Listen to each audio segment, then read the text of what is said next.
Over the past 2 years, something extraordinary has started happening across America's housing market. Home prices, which seemed to climb endlessly since the pandemic began, have started falling. And in some cities, they're not just dipping slightly, they're plunging at speeds that would have been unthinkable just 18 months ago. Sellers who confidently listed properties expecting bidding wars are now sitting with months of silence. Open houses that used to overflow with desperate buyers now echo with emptiness. The frenzy that defined real estate from 2020 through early 2024 has evaporated, replaced by something nobody saw coming: leverage returning to buyers. Interest rates that shot up faster than anyone anticipated have choked off demand. Developers now stare at empty lots and unfinished projects. Investors are unloading rental properties at losses. And homeowners who bought at the peak are realizing they're underwater, owing more than their homes could sell for in today's market. In 10 major metro areas across the country, prices aren't just softening, they're collapsing month after month. Today, we're counting down the top 10 U.S. cities where home prices are dropping fast in 2026, and what's happening could redefine homeownership for an entire generation. Number 10. Raleigh, North Carolina. For years, Raleigh sat comfortably on every top 10 list of America's hottest real estate markets. The Research Triangle's tech boom drew thousands of highly paid workers from across the country. Companies opened offices. Startups multiplied. New neighborhoods sprouted across Wake County faster than anyone could track. But in 2026, that confidence has shattered. Home prices in Raleigh have dropped 9% over the past year. Subdivisions that used to sell out in weeks now have dozens of completed homes sitting vacant, with builders slashing prices just to move inventory. Prices peaked near $475,000, now below $430,000. In outer suburbs, the declines are even steeper. Neighborhoods in places like Apex, Cary, and Holly Springs are seeing price cuts of 12% or more as sellers compete for a shrinking pool of qualified buyers. The tech sector that fueled Raleigh's rise hit a wall. Layoffs swept through the triangle. Hiring freezes became standard. Remote work, once a catalyst for migration, turned into a liability as companies realized they could hire anywhere. The wave of transplants slowed to a trickle. The out-of-state buyers who drove prices to unsustainable heights stopped coming, and the local buyers who remained were priced out by the boom they'd witnessed. Builders are caught in a vicious cycle. They committed to projects when land and materials were expensive, and now they're finishing homes where buyers disappeared. Many are offering incentives, covering closing costs, buying down interest rates, even throwing in free upgrades. But inventory keeps piling up. For every home that sells, 2 more hit the market. For investors who bought rental properties expecting steady appreciation, the situation has turned grim. Property values are sinking while insurance and maintenance costs climb. Cash flow has evaporated. Raleigh's story is a cautionary tale of growth built on momentum rather than fundamentals. Number 9. Nashville, Tennessee. Nashville's transformation from southern music city to national real estate darling was one of the defining stories of the past decade. Drawn by no state income tax, a booming job market, and Nashville charm, people flooded in from California, New York, and the Midwest. Developers responded with a building spree that reshaped entire neighborhoods. East Nashville, Germantown, and the Gulch became playgrounds for luxury townhomes and high-end condos.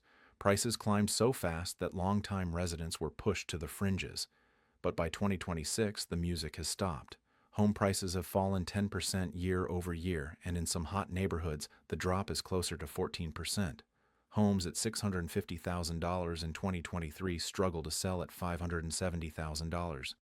Sellers are slashing asking prices every few weeks.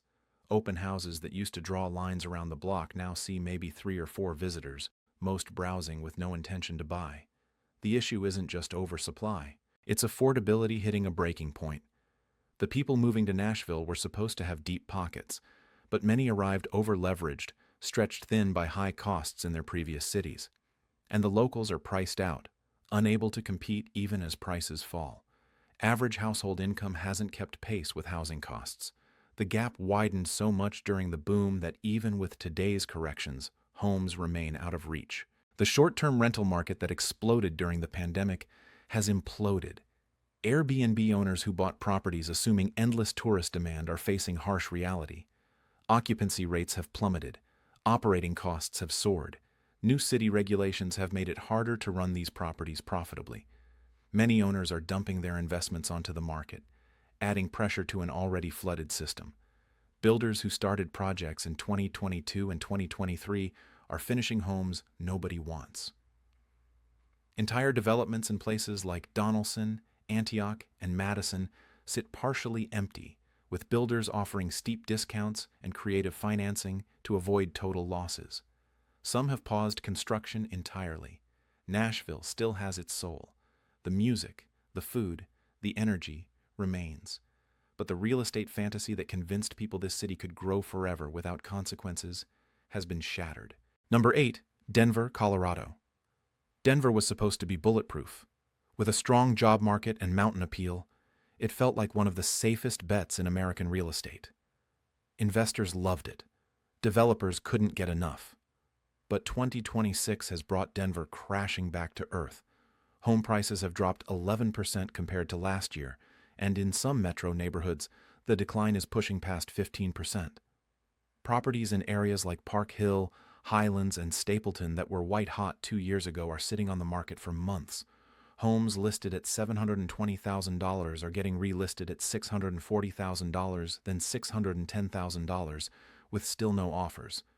Denver overbuilt aggressively. Developers poured billions into luxury condos and high-end single-family communities aimed at wealthy transplants. What they didn't account for was how quickly that demand could dry up. Remote work, which brought a surge of Californians to Colorado during the pandemic, has cooled significantly. Companies are pulling workers back to offices, and many who move to Denver are realizing that Colorado's cost of living is still high compared to their salaries. Add in rising property taxes, spiking homeowners insurance, and the reality that maintaining a home near the mountains isn't cheap, and the dream starts to crack. The investor class that swarmed Denver is retreating. Fix and flip operations that thrived during the boom are hemorrhaging money. Properties bought at peak prices can't be sold for enough to cover renovation costs and financing. Many investors are walking away entirely, letting lenders take the properties back. Even Denver's suburbs aren't safe. Aurora, Lakewood, and Thornton are seeing double-digit inventory increases as sellers flood the market and buyers stay home. New construction has turned into a burden. Builders are sitting on finished homes they can't move. Some have started offering to pay a year of HOA fees, cover all closing costs, and buy down mortgage rates to 4%. But even those deals aren't moving the needle. Denver's job market isn't growing fast enough to support the housing supply that's been dumped onto the market. Tech layoffs have hit the city hard. The cannabis industry has matured and stopped expanding, and the cost of living continues to rise faster than wages. When prices detach from income realities and supply overwhelms demand, even the Rockies can't stop the fall. Number 7, Charlotte, North Carolina. Charlotte spent the last decade positioning itself as the financial hub of the South. Banks opened headquarters. Wealth management firms followed. Suburban sprawl stretched in every direction as young professionals and growing families flocked to the Queen City. For developers, Charlotte represented a gold rush. Subdivisions popped up across Mecklenburg County at a pace. But by 2026, the momentum has collapsed. Home prices in Charlotte have fallen 10%, with certain suburbs seeing drops closer to 13%. Prices soared past $420,000 in 2023, now $375,000. Homes that used to receive multiple offers within days now sit for months. Price cuts every 2 weeks have become routine. Inventory has ballooned to levels not seen since the Great Recession. Charlotte overbuilt spectacularly. Developers assumed corporate relocations and population growth would continue indefinitely. They were wrong. The flood of financial sector workers slowed as companies tightened budgets and froze expansions. Remote work undermined the need for physical relocation. Second, affordability has become a crisis. Wages haven't kept up with explosive housing growth. Teachers, healthcare workers, service employees can't afford the homes being built. And the out-of-state buyers who might have filled that gap are no longer coming. Investor activity has collapsed. Rental property owners are selling off portfolios as cash flow turns negative. The speculative fever that drove so much of Charlotte's rise has cooled into panic. Suburbs like Indian Trail, Huntersville, and Kannapolis are struggling with inventory gluts. Entire streets of new construction sit empty. Builders have slashed prices by tens of thousands of dollars. For homeowners who bought in the last 2 years, the situation is devastating. Many are underwater, owing more than their homes are worth. Refinancing is impossible. Selling means taking a loss. Charlotte's downtown still gleams, but drive 15 minutes in any direction, and the reality is unmistakable. Number 6. Tampa, Florida.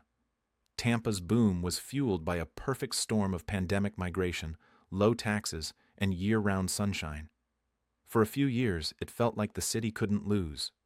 Buyers from New York, New Jersey, and the Midwest poured in, driving prices up by double digits year after year.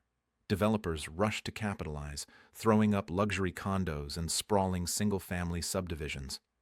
By 2023, Tampa had become one of the hottest, most overheated markets in the country. But in 2026, the air has gone out of the balloon. Home prices have dropped 12%, and in outer suburbs, declines are closer to 16%. Homes that sold for $550,000 are now $475,000 with no offers. Sellers are desperate, slashing prices and offering concessions. The problem isn't subtle. Tampa built for a surge that didn't last. The migration wave has not only slowed, it's reversed. Many who moved to Florida during the pandemic are moving back, discovering that hurricanes, humidity, insurance costs, and rising property taxes aren't worth the lifestyle they were sold. Insurance has become Tampa's quiet killer. Premiums have tripled in some zip codes, adding hundreds of dollars to monthly housing costs. For buyers on the edge of affordability, that's the difference between qualifying for a mortgage and walking away. For existing homeowners, it's turned ownership into a financial trap. Many are trying to sell just to escape the burden. The short-term rental bubble has burst. Tampa's Airbnb market has imploded. Occupancy rates have cratered. Operating costs have soared.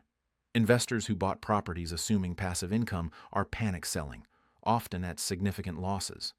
New construction has become a massive liability. Builders committed to projects when prices were high and demand felt infinite. Now they're finishing homes where buyers vanished. Entire communities in places like Riverview, Wesley Chapel, and New Tampa sit partially empty. Job growth has stalled. The influx of remote workers has slowed to a trickle. And locals are priced out, unable to compete even as prices fall. Tampa's story is a microcosm of Florida's broader housing crisis. The state that became America's pandemic darling is facing the consequences of reckless overbuilding, climate vulnerability, and a cost structure that has spiraled out of control. Number 5. Salt Lake City, Utah. Salt Lake City's rise was one of the more surprising stories of the past decade. It became a magnet for tech companies and remote workers. The city that used to be a quiet afterthought was being compared to Denver and Austin. Prices soared. Bidding wars became the norm. Developers rushed in, building everything from luxury condos downtown to sprawling suburban homes. But by 2026, the party is over. Home prices have fallen 11%, and in some neighborhoods, drops are closer to 14%. Homes at $625,000 in 2023 are now $535,000 with few buyers. Inventory has exploded, more than doubling. Sellers are offering concessions, cutting prices. The tech boom that powered Salt Lake's rise has stalled. Layoffs have swept through the industry. Companies that opened offices with great fanfare are downsizing or closing entirely. The steady stream of high-income workers from California and Seattle has slowed dramatically. Affordability has become a breaking point. Salt Lake City wages never matched the housing inflation that swept through the market. Teachers, healthcare workers, and middle-class buyers were priced out during the boom, and even with falling prices, many still can't afford to buy. The gap between income and housing costs remains wide. Investors who piled into the market are scrambling to exit. Rental properties that were supposed to generate reliable cash flow are sitting vacant or barely breaking even. Property taxes and insurance have climbed. With home values falling, many investors are underwater, unable to sell without taking losses. Suburban areas like Draper, Lehigh, and Saratoga Springs are grappling with severe oversupply. Entire neighborhoods of new construction sit partially sold, with builders offering steep discounts to move inventory. Some projects have been paused or abandoned entirely. Salt Lake went from hidden gem to overheated market to correction in just a few years. When growth is driven by hype rather than fundamentals, the fall is inevitable. Number 4. Sacramento, California. Sacramento was supposed to be California's escape valve. As Bay Area prices became unbearable, workers fled inland, searching for affordability without leaving the state. Sacramento became the answer. It offered reasonable commutes, decent schools, and homes that were at least attainable compared to San Francisco or San Jose. Developers saw opportunity and pounced, building thousands of homes across the metro. For a few years, it worked, but by 2026, the foundation has cracked. Home prices have dropped 13%, with some neighborhoods seeing declines closer to 16%. Prices topped $530,000 in 2023, now below $460,000. Sellers are cutting prices aggressively, yet homes still linger for months. Inventory has ballooned. Bidding wars are a distant memory. Buyers are negotiating from a position of power not seen in over a decade. The exodus from the Bay Area, which fueled Sacramento's rise, has largely ended. Remote work has been scaled back as companies demand return to office.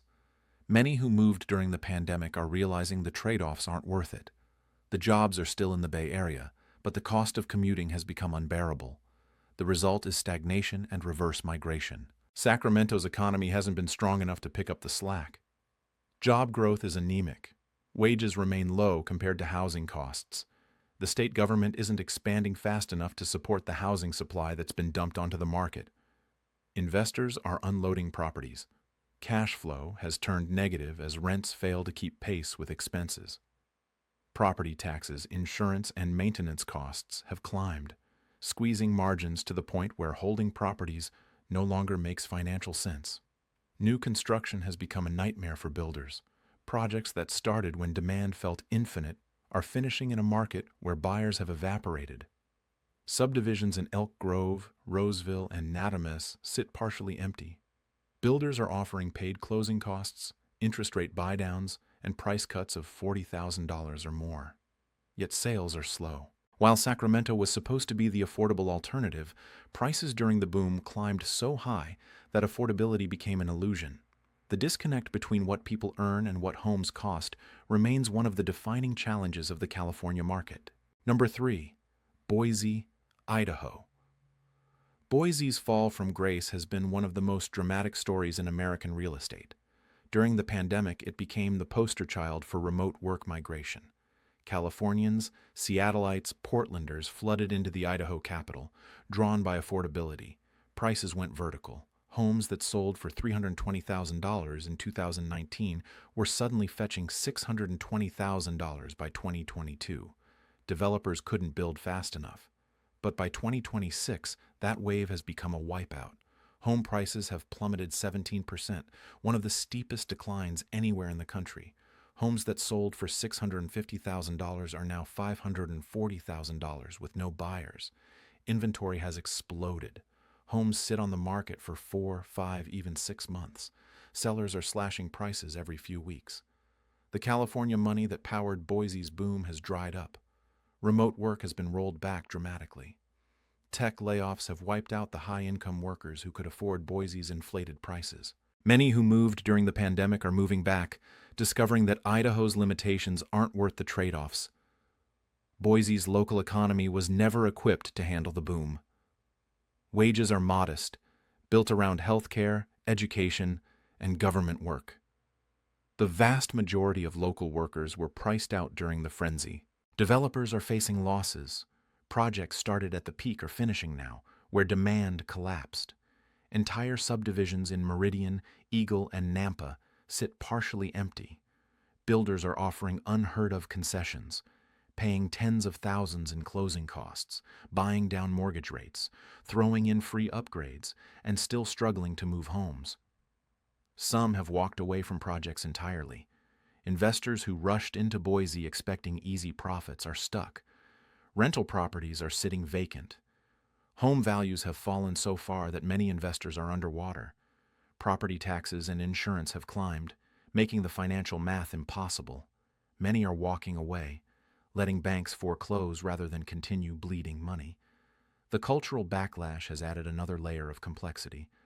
Longtime Boise residents watched their city transform overnight.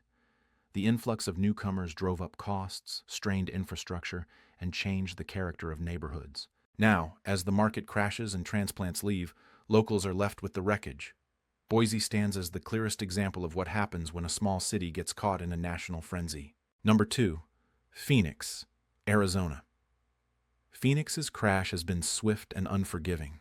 For years, the metro was celebrated as the ultimate Sunbelt success story. Population surged, companies relocated, suburban sprawl stretched endlessly across the desert. Developers built with abandon. But by 2026, Phoenix is collapsing under the weight of its own excess. Home prices have fallen 14%, and in some suburbs, the declines are closer to 18%. Prices peaked near $495,000, now below $425,000. Inventory has exploded to levels not seen since 2008. New construction has become a devastating liability. Builders are sitting on tens of thousands of finished homes with no buyers. Entire developments in areas like Buckeye, Goodyear, and Queen Creek sit empty. Streets lined with pristine houses, and not a soul in sight. Builders are offering $60,000 price cuts, full closing cost coverage, mortgage rate buydowns to below 4%. Yet sales are slow. Phoenix built for 10 million people, but the demand barely supports 8 million. The migration surge that powered the boom has not only stopped, it's reversing. People are leaving Arizona, driven out by extreme heat, water concerns, and a cost of living that has spiraled beyond what local wages can support. Climate has become an undeniable factor. Summers in Phoenix are getting hotter and longer. Water scarcity is no longer a distant concern, but a present reality. Insurance companies are pulling out or raising premiums to levels that make homeownership unaffordable. Buyers are looking elsewhere, spooked by the long-term viability of living in a desert that's running out of water. Investors are fleeing en masse. Rental properties are sitting vacant. The costs of ownership have climbed so high that cash flow has turned negative. Many are selling at steep losses. The economic foundation is crumbling. Job growth has stalled. Tech companies are laying off workers or closing offices. The remote work wave has receded, and the local economy can't support the housing supply that's been built. Suburban areas that were marketed as the future are now ghost towns. Streets of identical beige stucco homes stretch for miles with few signs of life. Schools sit half empty. Retail centers never opened. Phoenix is a stark reminder that growth without limits leads to disaster. Number 1, Austin, Texas. At the top of the list sits Austin. The collapse here has been spectacular. For years, Austin was untouchable, the darling of tech investors, remote workers, and anyone chasing the dream of cool, affordable living in a city that felt alive. Companies relocated headquarters. Startups multiplied. Population surged. Developers responded with a building spree that reshaped the entire metro. Gleaming towers rose downtown. Suburbs sprawled in every direction. Prices climbed so fast that longtime residents couldn't recognize their own city. But by 2026, Austin's fall has been as dramatic as its rise. Home prices have plummeted 18%, the largest decline of any major metro in the country. Homes that sold for $725,000 in 2023 are now $595,000 unsold. In some neighborhoods, declines are closer to 22%. Inventory has exploded. Homes that used to sell in days now linger for months. Sellers are slashing prices weekly, offering every concession imaginable, and still watching buyers walk away. The tech collapse hit Austin harder than anywhere else. Layoffs at Tesla, Oracle, Meta, and countless startups have gutted the high-income base that sustained the boom. The Silicon Hills narrative now feels like a cruel joke. Office spaces sit empty. Co-working hubs have closed. Venture capital has dried up completely. Remote work, which brought waves of Californians to Austin, has been scaled back dramatically. Companies are demanding return to office, and workers who move to Austin for lifestyle are stuck choosing between long commutes back to the Bay Area or taking pay cuts to find local work. Many are choosing a third option, leaving entirely. Developers are facing financial ruin. Projects that broke ground during the frenzy are finishing now, with no demand. Luxury condos downtown sit empty. Suburban subdivisions in Pflugerville, Round Rock, and Leander are ghost towns, streets lined with finished homes and for-sale signs that never come down. Builders are offering price cuts of $80,000 or more, covering every imaginable cost, and still properties sit unsold. The investor class that flooded Austin is in full retreat. Rental properties purchased at peak prices are hemorrhaging cash. Many are selling at losses or walking away, letting properties go into foreclosure. The University of Texas can't absorb the oversupply. Student housing developments sit partially vacant. The cultural fabric that made Austin special is fraying. The weird, creative energy that defined the city has been squeezed out by skyrocketing costs and corporate homogenization. The musicians, artists, and service workers who gave Austin its soul have been displaced. Traffic hasn't improved despite the population slowdown. Infrastructure that was never built to handle the boom now serves a city in decline. Property taxes continue to climb even as home values fall, creating an impossible squeeze for homeowners. Many are trapped, unable to sell without massive losses, but unable to afford staying. America's future city is now a cautionary tale. In 2026, Austin sits at number 1, not as a badge of honor, but as a warning. The fall has been swift, brutal, and complete. For those who believed in endless growth, the reckoning is here. The dream is over. The crash is here. And nobody knows where the bottom is.